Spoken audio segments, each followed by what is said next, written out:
આમ કરીને ત્યાં એક રેન્જ ફોરેસ્ટ ઓફિસર પાસે 50 લાખનો તોડ કર્યો. 50 લાખનો તોડ કરીને આખો પ્રશ્ન શાંત થઈ ગયો. આવી રીતના ઘણા એવા નાના નાના એવા કામોની અંદર આ રીતના તપાસ માંગવી, સોશિયલ મીડિયા મૂકવું, પ્રેસમાં પ્રસિદ્ધિ આપી અને પછી અધિકારી અને એજન્સી પાસેથી કોઈને કોઈ રીતના એને તોડ કરવામાં આવે છે. ભાજપનો હોય, કોંગ્રેસનો હોય કે આમ આદમી પાર્ટીનો હોય, પણ કરપ્શન કરતો, ભ્રષ્ટાચાર કરતો હોય એમાં હું કોઈને છોડું નહીં.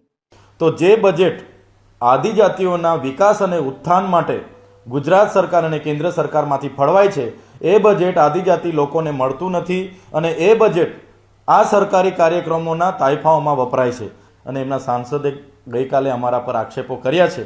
નામ અમારા લેવાની એમને હિંમત નથી અને અમે તો કહીએ છીએ અમે જાહેર જીવનમાં જવાબદાર પાર્ટીના ધારાસભ્ય છે.